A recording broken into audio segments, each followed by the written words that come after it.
نداء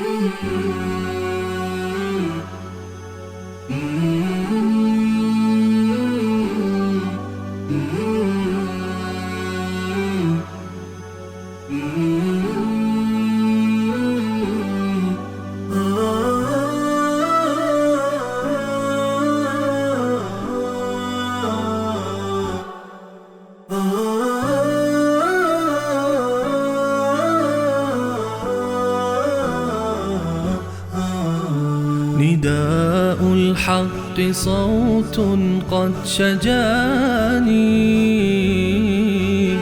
وبلغني الحقيقة والأماني وكان لي السبيل إلى المعالي ونورا للهداية والبيان. بسم الله الرحمن الرحيم. هل أتاك حديث الغاشية وجوه يومئذ خاشعة. بعد از سوره اعلا در این سوره الله عز وجل هم بشارت هم تخویف اخروی بیان می فرماید، هم بشارت بیان می فرماید و این سوره تتمه اون سوره هست، تکمیل اون سوره هست. الله عز وجل آغاز می فرماید سوره را با تخویف. هل اینجا به معنی قد هست، قبلا خواندیم به معنی تحقیق. هل اتاک حدیث الغاشیه، به درستی آمد پیش تو سخن غاشیه. غاشیه یعنی اون خبری که همه را تحت پوشش قرار میده. منظور روز قیامت است، اون چیزی، اون روزی که همه را تحت پوشش قرار میده. الله میفرماید روز غاشیه چه روزی هست؟ وجوه یومئذ خاشعه، چهره هایی هستند در آن روز خاشعتون. خاشعه به معنی ذلیل اینجاست، ذلیل من الحزن والهوان، از بس که غمگین است و هم از بس که پریشان است، ذلیل است این چهره ها. عاملة ناصبه، این چهره هایی هست که عامله هست، یعنی سخت کار میکنه اونجا در قیامت. و ناصبه خسته هست. چطور سخت کار میکنه؟ مگه اونجا جای بیل هست، جای تیشه هست، جای حمالی هست؟ بله، اونجا انسان عامله هست، حمالی میکنه. چرا حمالی میکنه؟ علامه عمادی در تفسیر ابو السعود نوشته ای تعمل اعمالا شاقه تتعب فیها، اعمال سختی انجام میده که خسته میشه. اعمال سختش چیه؟ و هی جر السلاسل والاغلال، زنجیرها را با خودش میکشه، طوقها را با خودش میکشه. والخوض فی النار، در آتش فرو میره. اینا همه مشکل هستند، خستش میکنن. به قول محلی پدرش را در میارند، خیلی برایش سنگین میشه. لذا این اعمال را الله میفرماید که اونجا انسان انجام میده. بعدش تصلا نارا حامیه، وارد میشه در اون آتشی که بسیار داغ هست. تسقا من عین آنیه، آب داده میشه، نوشانده میشه از چشمه‌ای که بسیار گرم هست، بسیار جوش هست. لیس لهم طعام الا من ضریع، الله میفرماید برای اونها در جهنم هیچ خوراکی نیست، هیچ طعامی نیست مگر ضریع هست. ضریع چیه؟ ضریع یک خار بسیار خطرناکی که در سرزمین عرب بود. هیچ حیوانی حتی بهش نزدیک نمیشه، سم داره، زهرآلود است. چنانچه علامه قرطبی گفته از قول بعضی از تابعین مثل عکرمه و مجاهد، قال عکرمه و مجاهد الضریع نبت ذو شوک، ضریع یک بوته‌ای هست که خار داره، لاصق بالارض، به زمین چسبیده، زیاد قد نداره، به زمین چسبیده. تسمیه قریش الشبرق، قریشی ها به شبرق میگویند. اذا کان رطبا، وقتی که تر بشه یعنی سبز بشه، سبز باشد به شبرق میگن. اما فاذا یبس، وقتی که خشک بشه، فهو الضریع، اسمش چی است؟ ضریع است.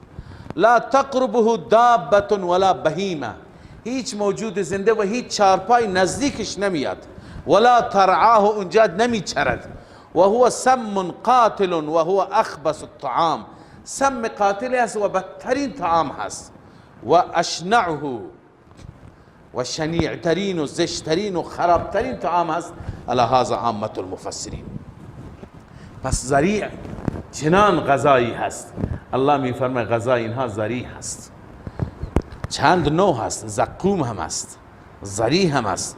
الله میفرماید لا یسمن ولا یغنی من جوع، این غذا هیچ فایده برای انسان نداره. لا یسمن یعنی چاق و فربه نمی کند، ولا یغنی من جوع، حتی گرسنگی را هم از بین نمی برد، بیشتر آدم را فقط شکنجه می دهد. لذا این چهره ها در روز قیامت هستند، در این زحمت و در این بدبختی و ذلت. الله ما را پناه بده.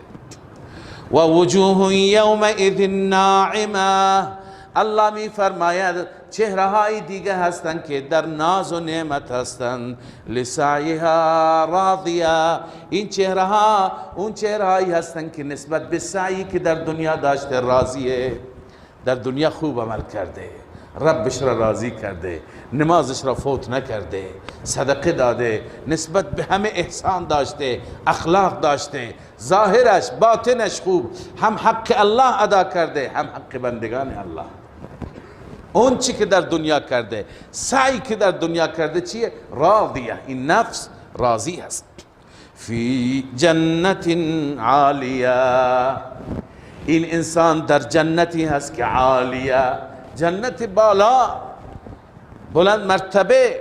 لا تسمع فیها لاغیه، در اون بهشت لغو نمیشنود، چیز بیهوده نمیشنود. فیها عین جاریه، در آن بهشت چشمه هایی هست که جاری. فیها سرر مرفوعه و اکواب موضوعه، الله می فرماید در آن بهشت سرر، تخت های هست، مرفوعه، این تخت خیلی بلند هست. این تخت چیه؟ خیلی بلند هست. بعد از این ذکر شتر می آید. علما مفسرین نوشتند که این تخت ها را الله تعالی شکل اون شتر درست کرده. یعنی چه؟ یعنی وقتی که شما میخوای برید سرشون قرار بگیرید، میاند پایین، چنانچه سر شتر وقتی میخوای بشینی میخوابونی، وقتی که سوار شده بعد چی میشه؟ بلند میشه. پس این تخت ها چنین هستن که وقتی که میخوای سرشون قرار بگیری اینا میان پایین، و وقتی که انسان رویشون بنشینه دوباره میرن بالا. بنده عرض کردم امروز این مسئله حله دیگه. شبیه این خیلی ما چیزها داریم، مثل آسانسور. شما میخواید سوار بشید میاد پایین، شما داخلش قرار میگیرید، دکمه را میزنید میره بالا، 20 طبقه میره. لذا الله میفرماید این تخت ها بلند هستند. و اکواب موضوعه، اونجا پیاله ها هستند، به اصطلاح فنجان ها هستند، جام ها هستند، موضوعه گذاشته شدند که هر نوع شرابی تونها هست. و نمارق مصفوفات، و بالشت ها و پشتی هایی که به صف گذاشتند، به صف چیدند. و زرابی مبثوثا، و همچنین قالیچه های مبثوثا. مبثوثا یعنی زربافت، چنان بافته شدند، با طلا و نقره بافته شدند، یعنی چنان زیبا. الله می فرماید افلا ينظرون الى الابل كيف خلقت. بعضی گفتن این متفرع بر ما قبل است، چون به ظاهر نگاه میکنیم بحث بهشت، ناگهان بحث شتر آمد. بعضی مفسرین گفتن این ارتباطش به این صورته که فیها سرور مرفوعه فرمود. سرور مرفوعه، این شک ایجاد میشه که روی این تخت چطور انسان بخوابه. الله عزوجل مثال شتر را ذکر میکنه. افلا ینظرون الی الابل کیف خلقت، به شتر نگاه نمی کنی که چگونه آفریده شده؟ میاد پایین میره بالا. پس این متفرع هست بر سرور مرفوعه. و باز الی السماء کیف رفعت،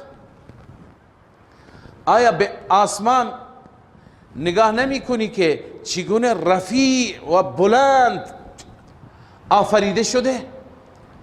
و اکواب موضوعه بر اون متفرع است که جامهایی هستند بلند بلند بالا بالا برای انسان گذاشته شده، هر وقت انسان بخواد دست میبره بر میداره. و الی الجبال کیف نصبت، این متفرع بر نمارق و مصفوفه است، متفرع بر نمارق و مصفوفه. الله فرمود بالشت ها و پشتی ها مثل کوه ها رو نگاه کن چطور نصب گویا دو زانو نشسته. و الی الارض کیف سطحت، این متفرع بر زرابی و مبثوثه است، قالیچه ها مثل زمین که زمین چطور پایین هست فرش هست، این قالیچه همینطور فرش میشه.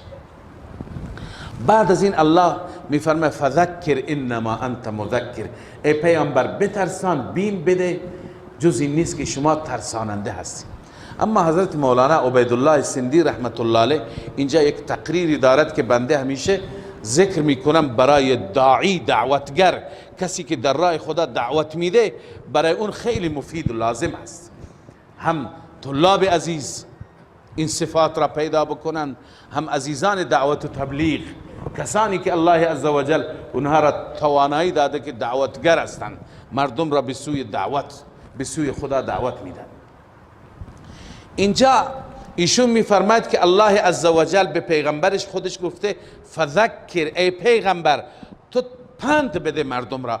قبل از این 4 چیز را خدا ذکر کرده، یکی شتر، یکی آسمان، یکی کوه، یکی زمین. به ظاهر هیچ مناسبتی نداره ولی خیلی مناسبت داره. در این 4 چیز صفاتی هست که این صفات باید در یک داعی، در یک دعوتگر باشه. مثلا شتر چه صفتی داره؟ شتر ساده زیست است. شتر مثل بقیه حیوانات برای بالخصوص خورد و خوراک خودش ناز نداره. هر وقتی که بره علفی جلوش باشه، گلی باشه، خوشبو باشه، خاری باشه که بدطعم باشه و تلخ باشه، هر چی باشه میخوره. در زندگی تکلف نداره، تجملاتی نیست.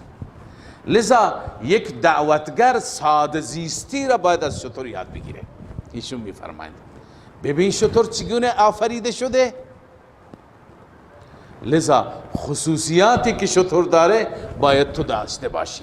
دوم و الی السماء کیف رفعت، آسمان را ببین چقدر بلند خلق شده. یعنی یک دعوتگر باید افق بسیار بلندی داشته باشه، خیلی دوراندیش باشه. آسمان چقدر دوره، چقدر بلنده، انسان نگاه میکنه خسته میشه از بس بلنده. لذا تنگ نظر نباشه، جلوی پاش را نگاه نکنه، زود پرخاش نکنه، زود درگیر نشه، اون دنیا را نگاه کنه، اجر اون دنیا را نگاه بکنه، سعی بکنه که مردم را به هر نوعی شده به سوی هدایت و به سوی دین راهنمایی بکنه. لذا این صفت دوم هست که داعی در بلند نظری، در دوراندیشی مثل آسمان باشه، خیلی دور را نگاه بکنه. و سوم و الی الجبال کیف نصبت، به کوه نگاه کن. کوه چه وصفی در او معروف است؟ کوه معمولا مثل است برای استقامت. داعی در راه خودش، در مسیر خودش استقامتش مثل کوه باشه، تکان نخوره، چنین بیدی نباشد که از با هر بادی بلرزه. هر کسی گفت که از این به بعد حق نداری این کار را بکنی، زهر چشمی بهش نشان داد، بترسه، بلرزه، از یک علوی بترسه، از سلول بترسه، از تهدید بترسه. نه، در راه حق باید استقامت بکنه. باید اون وظیفه که احساس میکنه رب از من انتظار داره، اون وظیفه رو به پیش ببره. گرچه با حکمت، با تدبیر، حکمت عملی باشه. رسول الله صلی الله علیه وسلم تا زمانی که در مکه بود هیچ وقت اعلام جهاد نکرد. الله این حکمت ها را و این مسائل را در نظر گرفت. حکمت باشه ولی عقب نشینی نه، استقامت. گاهی شرایط دعوت اجتماعی، اون شرایط نیست، دعوت انفرادی، دعوت سینه به سینه، چهره به چهره. لذا باید استقامت بکنه، مثل کوه باشه. و الی الارض کیف سطحت، زمین در چه وصفی معروف؟ زمین پست و پایینه. داعی باید متواضع باشه، دعوتگر متکبر نباشه که دعوتش اثری نخواهد داشت. لذا مولانا عبیدالله سندی رحمت الله علیه که خودشون یکی از مجاهدان بود و یکی از دعوتگران بود، ایشون میفرماید وقتی که تو ای داعی، تو ای دعوتگر مثل شتر بودی در ساده زیستی، مثل آسمان بودی در بلند نظری دوراندیشی، مثل کوه بودی در استقامت، مثل زمین بودی در تواضع و فروتنی، الان فذکر، الان برو پند بده، برو مردم را نصیحت کن با این اوصاف، با این کمالات، با زنده کردن این شرایط. انما انت مذکر، جزی نیست که تو پند دهنده هستی. نفی مختار کل هم از رسول الله است، یعنی کارت پنده، دیگه چیزی بیشتر نمیتوانی بکنی. لست علیهم بمسیطر، تو بر اونها نگهبان نیستی که حتما از شما پرسجو بشه چرا اینها ایمان نیاوردند، چرا این به طرف کفر رفت، چرا به طرف شرک رفت. نه، نگهبان و مسئول اونها هم نیستی. الا من تولی و کفر فیعذبه الله العذاب الاکبر، استثناء منقطع است، الا به معنی لکن هست. لکن کسی که پشت بدهد و کفر بکند تو نگران نباش، اون حسابش با خدا. هر کسی که دعوت تو را قبول نکند حسابش با خدا. فیعذبه الله العذاب الاکبر، الله او را عذاب میده، عذاب بزرگتر. کجا؟ کی؟ ان الینا ایابهم، همانا به سوی ما رجوع آنهاست، همه برمیگردن به سوی ما. ثم ان علینا حسابهم، سپس بر ما هست هم حساب آنها. والفجر ولیال عشر والشفع والوتر، در سوره اعلا دو مضمون بود، یکی تزهید عن الدنیا بل تؤثرون الحیات الدنیا و یکی توحید بود. در سوره غاشیه تتمه اعلا بود و در سوره فجر یکی از مضامین سوره اعلا یعنی تزهید عن الدنیا اینجا بیان میشه. خدای عزوجل در رابطه با ناپایداری دنیا، بیوفایی دنیا و اینکه چقدر این دنیا واقعا بی ارزش است در این سوره بیان میفرماد. اما این سوره هم مثل بقیه سوره ها الله عزوجل به چند چیز قسم یاد میکند. والفجر، قسم به فجر. کدوم فجر؟ بیشتر مفسران گفتن فجر ذوالحجه، دهم ذوالحجه، روز عید قربان، روز مبارک. و لیال عشر، قسم به شبهای دهگانه. کدوم شبها؟ بیشتر مفسران گفتن شبهای آخر ماه مبارک رمضان، عشره اخیر ماه مبارک رمضان. الله از اینها، چون قرآن هم در همین شبها نازل شد، در شب قدر نازل شد، شب قدر در یکی از همین شبها است. لذا الله می فرماید و الشفع والوتر، قسم به جفت و تاغ. جفت و تاغ، شفع جفت، وتر تاغ. جفت و تاغ یعنی چه؟ گفتند اشاره به نماز هاست که بعضی ها جفتن، 2 رکعت و 4 رکعتن، بعضی ها تاغن، 3 رکعتی هستند. واللیل اذا یسر، و قسم به شب وقتی که می رود. یسر یعنی یذهب، شب که بره چی میاد؟ روز میاد. واللیل اذا یسر، قسم به شب وقتی که میره. واللیل اذ ادبر والصبح اذا اسفر خواندیم. شب که میره کی میاد؟ صبح روشن میاد. لذا الله می فرماید هل فی ذلک قسم لذی حجر، این استفهام تقریر است. آیا در این سوگند عبرتی هست برای عقلمند. ذی حجر عقلمند را میگویند. آیا برای عقلمند عبرتی هست؟ بله، کسی که عقل داره باید از این سوگندها درس بگیرد. حال الله عزوجل درس ها را بیان میفرماید، تخویف دنیوی است. الم تر کیف فعل ربک بعاد، آیا خبر داری که ربت با عاد چه معامله کرد؟ قوم عاد، سبحان الله، چه قوم تنومندی بود. خود قرآن میگه ارم ذات العماد، اون عادی که یعنی قوم ارم، دو تا عاد هستند. عادن الاولا بهش ارم میگن، عاد اخرى قوم ثمود است. این همون عاد اولاست، یعنی ارم. ذات العماد، اونهایی که دارای ستون بودند. یعنی چی دارای ستون بودند؟ بعضی گفتند که اینها یعنی خیمه داشتند و خیمهشون ستونها داشت. نه، این چادر سیاه شما ستون میگذارید و چادرها را نصب میکنی، خیمه ها را.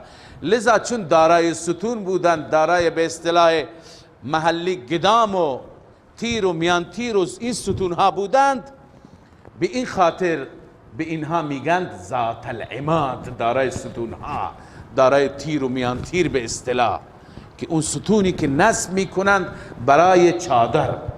چنانچه میفرمایند کانوا اهل اعمدة و خیام، دارای چی بودند؟ دارای ستون و خیمه و ماشیه. ماشیه یعنی گوسفند. سیاره فی الربیع، که در بهار مثل خیلی از مردم محلی ما که همیشه سیار هستن، نگاه میکنن کجا بهار بهتری هست اونجا میرن چادرشون را نصب میکنن. اونا اینطور بودن، به این خاطر خدا اینها رو میگه ذات العماد، دارای ستون. اما تفسیر درسترش که بیشتر مفسران گفتن اینه که نه، اینها هر یکی چنان قدهایی داشتن که مثل ستون بود. ستون، چون که الله عزوجل میفرماید وقتی که افتادند کأنهم اعجاز نخل خاویه، اینها مثل تنه درخت خرما که از ته خالی و پوسیده بشه و قد 10-20 متری داره، چطور روی زمین افتاده. اینا وقتی که الله اینا را هلاک کرد همینطور افتادند. پس خودشون مثل ستون بودند.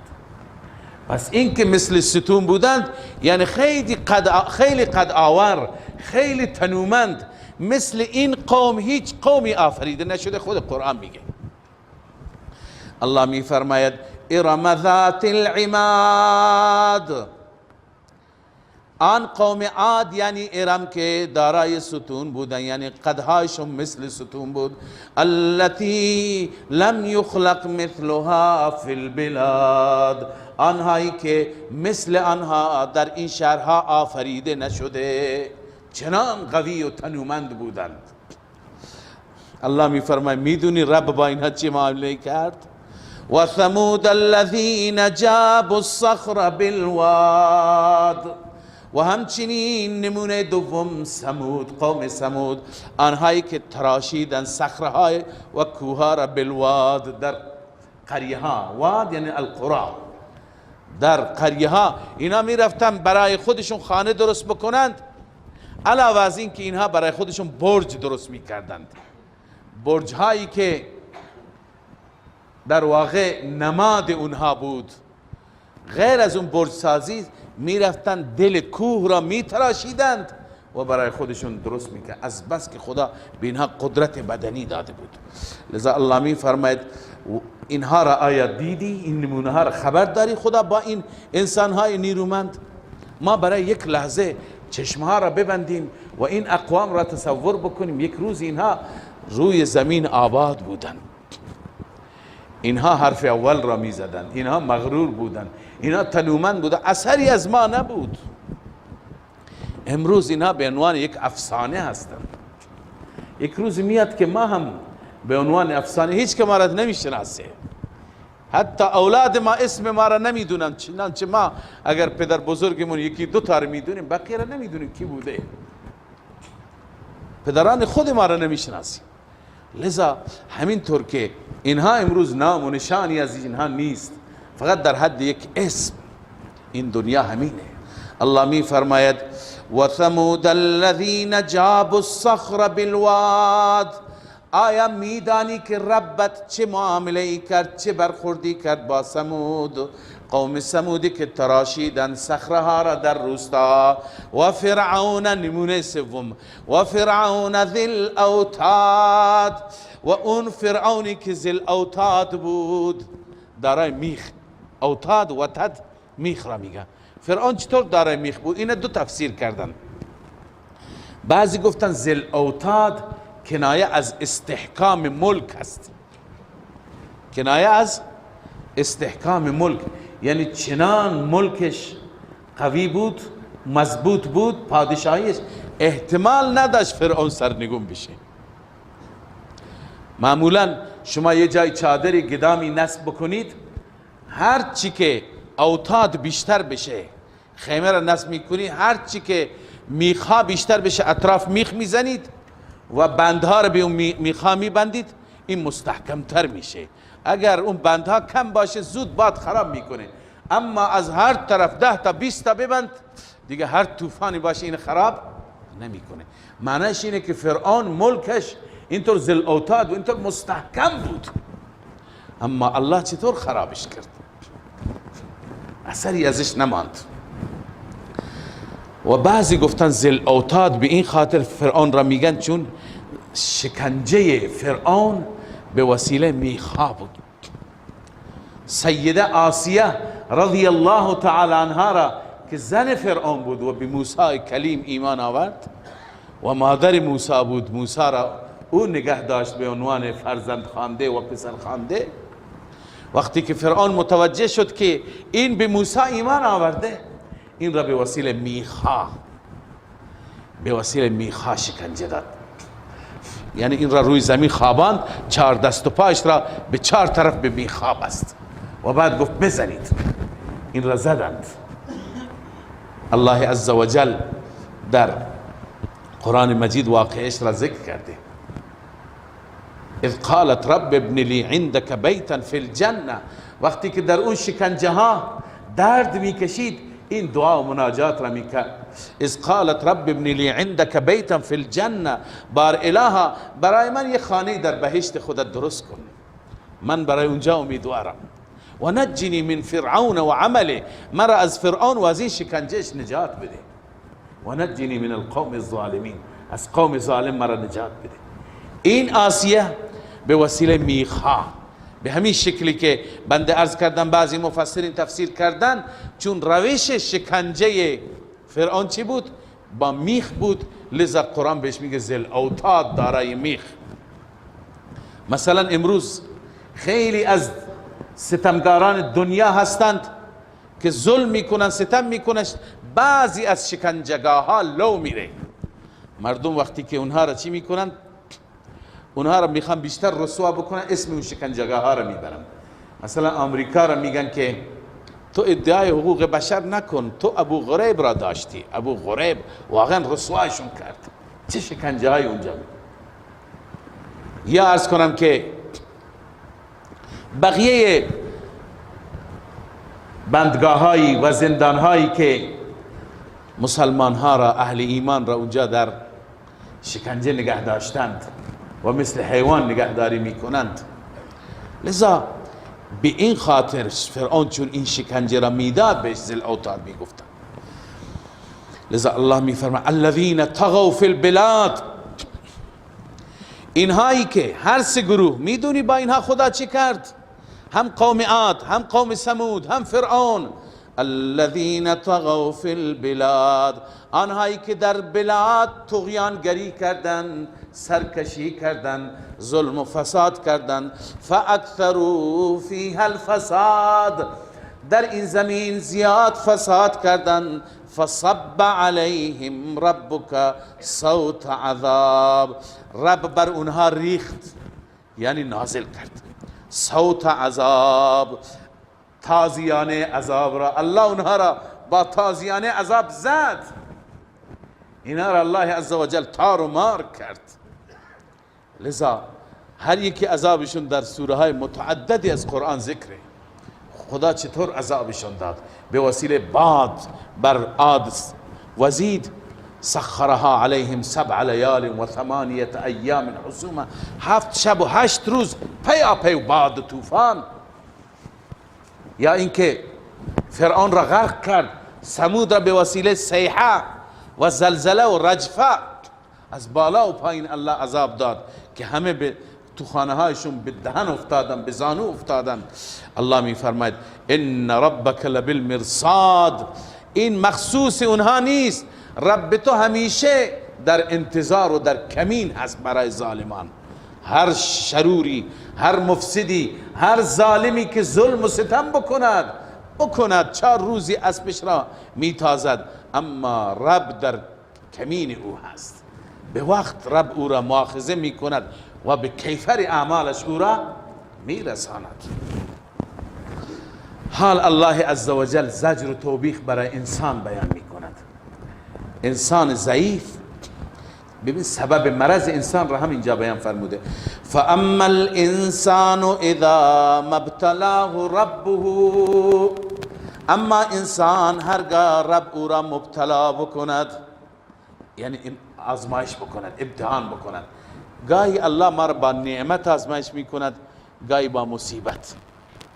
فاکرمه و نعمه، او را اکرام بکند رب و نعمه، او را نعمت بده، او را مال بده. فیقول ربی اکرمن، او میگه رب مرا اکرام کرده. و اما اذا ما ابتلاه، اما وقتی که الله او را امتحان بکند، فقدر علیه رزقه، رزق را بر او تنگ بکند، فیقول ربی اهانن، میگه رب مرا اهانت کرده. ببینید مگه چیز بدی میگه؟ خب اونجا که نعمت داده خب رب داده، اینجا که نعمت گرفته هم رب گرفته، این که شرک نکرد. اصل اشکال اینجا نیست. اصل اشکال اینه که ما انسان ها فکر میکنیم که عزت و ذلت با ماله. کسی که خدا بهش داده میگه خدا مرا اکرام کرده، کسی که خدا بهش نداده میگه خدا منو اکرام نکرده، منو ذلیل کرده. این غلطه. اکرام با مال نیست، ذلت با ناداری نیست. اکرام اون انسانی مکرم است که ایمان دارد، تقوا دارد، مال دارد یا ندارد کاری نداریم با اونش. و ذلیل اون انسانی است که شرک میکنه، کفر میکنه، تقوا نداره، معصیت میکنه، چه داراست چه ناداراست. بسا افراد هستند که دارند، الله بهشون مال داده ولی ذلیلند چون که دین ندارند. بسا افراد هستند که نادارند، الله بهشون چیزی نداده ولی عزیزند، اکرام دارند. چرا؟ به خاطر اینکه دین دارند، تقوا دارند.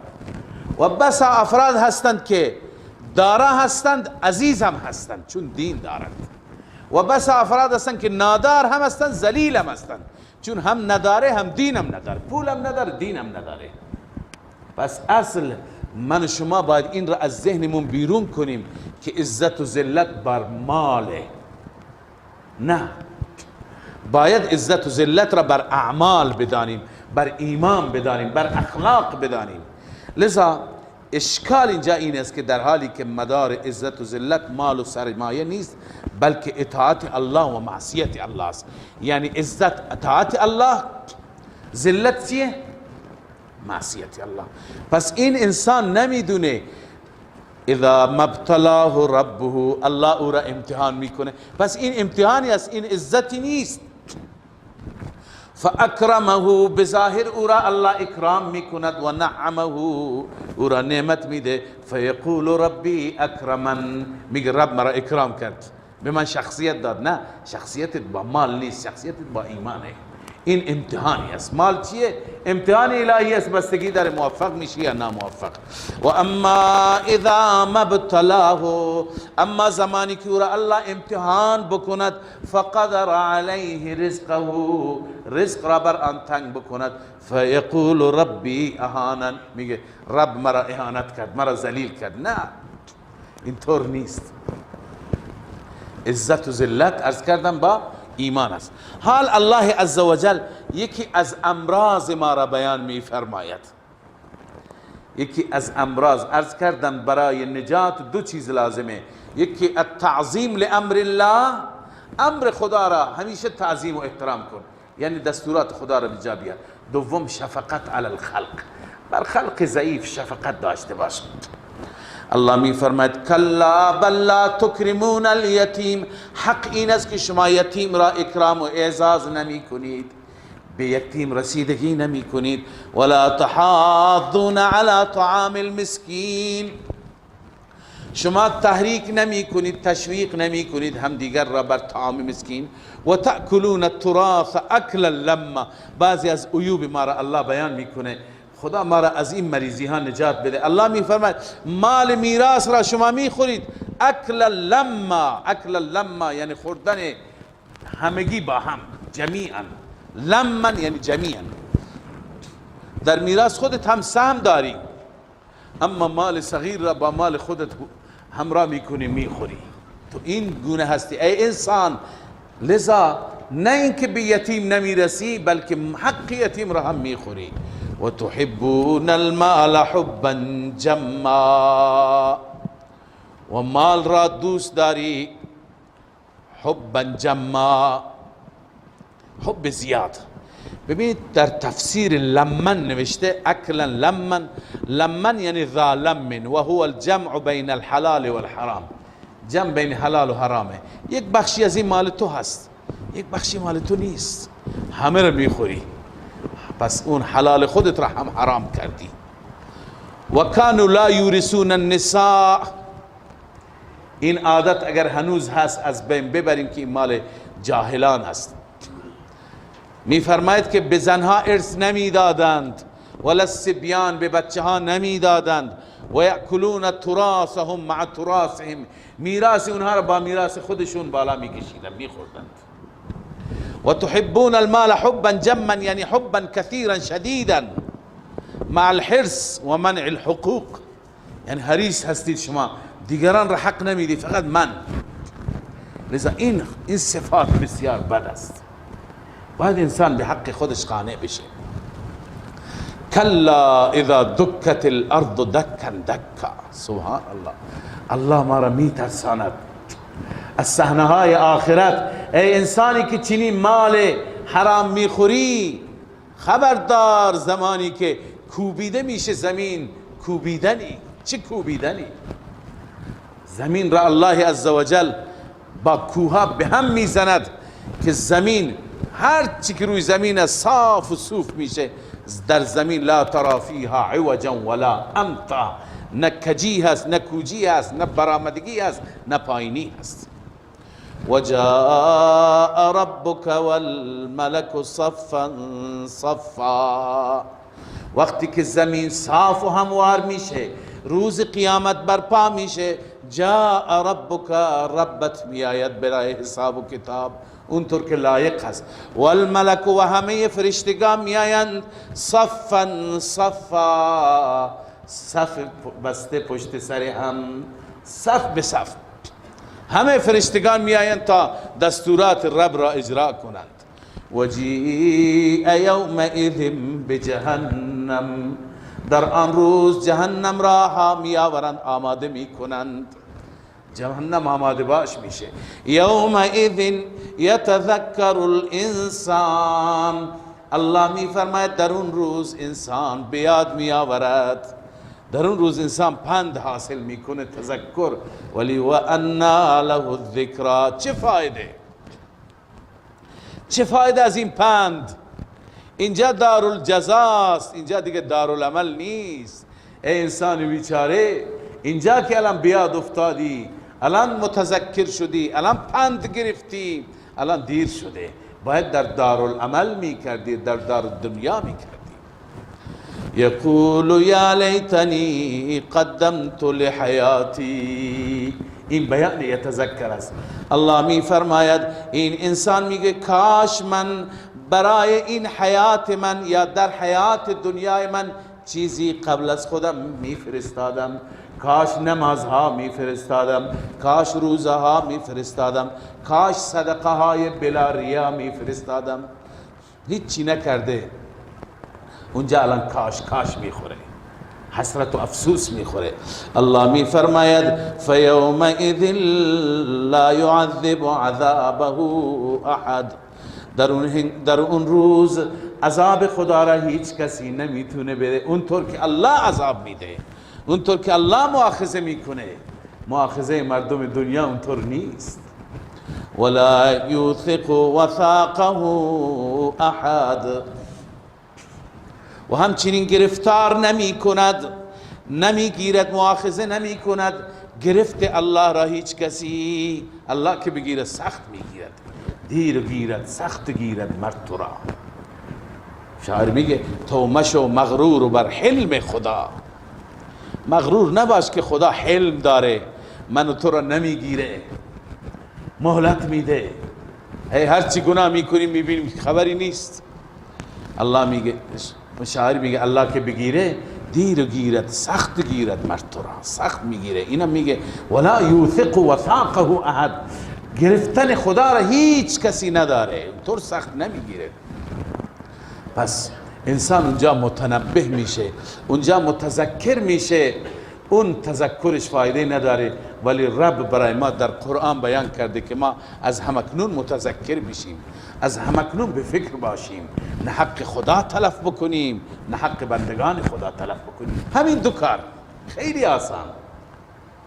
خدا نگفته شب و روز نرو کار نکن، همینجا تو مسجد سجده بکن، نه، تکلیف ما لا یطاق نمیده. الله میگه به حق، به حقوق قانع باش، حق خدا را ادا کن، نمازت را بخوان، معصیت نکن، حفاظت کن خودت را از گناه، حق بندگان خدا را نخور، حق یتیم، میراث، حق زن، حق مشتری، حق بایع، حق همسایه. لذا الله می فرماید یا ایتها النفس. حال این بشارت است، در پایان سوره مژده هست و بشارت است برای نفس مطمئنه. بنده در سوره قیامت تقسیم کردم نفس را به 3 قسم: نفس لوامه، نفس اماره و نفس مطمئنه. گفتم که لوامه بین بین هست، اما نفس اماره خوراک جهنم است و نفس مطمئنه میزبانش بهشت است. نفس مطمئنه اون نفسی هست که شما اینقدر نفس خودتون را عادت بدید برای ترک گناه، برای انجام طاعت و عبادت که آخر خوگر بشه. لذتش در عبادت است. وقتی که عبادت میکنی آرام میگیره، نزدیک گناه قرار میگیره حالش خراب میشه. اینطور بشه. کسی بود، یک انسان صالحی بود که گاهی صدای گناه میآمد حالش به هم میخورد، گریه میکرد. صدای موسیقی میآمد حالش به هم میخورد، در حالی که طبعا انسان دوست داره، موافق نفس انسانه.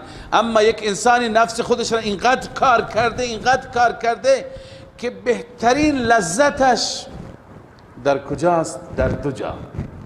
یکی زیر شمشیری که در راه الله شهید میشه، این نفس واقعا مطمئنه. صحابه رسول الله چی گفتن؟ برای مشرکین پیغام دادن، سوگند خوردم به خدا که ما زیر این شمشیرها که کشته بشیم و شهید بشیم، لذتش برای ما از اون شرابی که شما میخورید خیلی بیشتره. این نفس مطمئنه. و یکی در نماز شب، یکی در نماز شب، وقتی که انسان نماز شب میخواند و لذت عبادت و حلاوت و شیرینی مناجات با پروردگارش را انسان احساس میکند و احساس میکند که چه پشتیبان قوی من دارم، ربی دارم که مهربانه، این دنیا هم تضمین اون دنیا هم تضمین. لذا این نفس مطمئن نمیشه. این نفس اون وقت آرامشش در طاعت و عبادت. اگر شب خواب بره زار زار گریه میکنه نمازم فوت شد، چه نعمتی بزرگی از من فوت شد. لذا نفس مطمئنه این عزیزان که انسان چنان خوگر طاعت بشه که احساس میکنه، نه مثل ما. الله درباره منافقین میگه، میبینیم این صفت در ما هست، اذا قاموا الى الصلاة قاموا کسالا، وقتی برای نماز بلند میشن کسل بلند میشن، احساس میکنه باری هست. بعضی وقتا ما میریم نه یه جای دعوتی سفری جای، میگیم زودتر نماز بخوانیم که راحت بشیم، اینطور میگیم نه خود ما هستیم دیگه میدونیم، یعنی باری هست احساس میکنه، در حالی که نفس مطمئنه راحتش در نمازه. اون در نماز راحته، خارج نماز ناراحته. ما میگیم زودتر بخوانیم، در سفریم ذوق زده هستیم که 2 رکعته. بعض ملاها میپرسیم سنت هست، میگن نه بخیر بیشتر خوشحال میشه. لذا این نفس مطمئنه نیست. نفس مطمئنه اونه که انسان واقعا احساس میکنه در طاعت خدا، در بندگی خدا، در اوامر خدا انسان راحته. این نفس مطمئنه را الله میفرماید یا ایها النفس المطمئنه، ای نفس مطمئنه ارجعی الى ربک راضیه مرضیه، برو به سوی پروردگارت در حالی که راضی باشی، هم تو راضی هم مرضیه، هم رب از تو راضی، هم راضیه باش و هم مرضیه باش. فادخلی فی عبادی وادخلی جنتی. اون بشارت اول اعلام رضایت. بزرگترین بهشت انشاءالله برای ما بهشت مادی نیست، بهشت معنویه. بهشت معنوی چیه؟ و رضوان من الله اکبر، رضایت خدا. خدا اون ساعت که اعلام بکنه بنده من از تو راضی، این بالاترین افتخار. و رضوان من الله اکبر، هر یکی از ما سعی بکنیم رب از ما راضی باشد. و راضیتا مرضیه، تو خودت هم راضی باش و رب از تو هم راضی. اون بهشت روحانی هست، این بهشت جسمانیه. فادخلی فی عبادی وادخلی جنتی، در بندگانم همراه با بندگانم، فی عبادی ای مع عبادی، یا در زمره بندگان خاصم، یعنی با احباب، با نیکان، با صالحان، با کسانی که دوستشون دارید و الان نامشون را میگیرید، چشمتون اشکبار میشه، برید با اونها همراه بشید، از بس که اونها را دوست دارید و از اونها جدا شدید. لذا فادخلی فی عبادی وادخلی جنتی، الله میفرماید بهشت من را داخل بشید. این برای انسانهای مطمئنه هست. الله عزوجل همه ما را دارای این صفات بگرداند.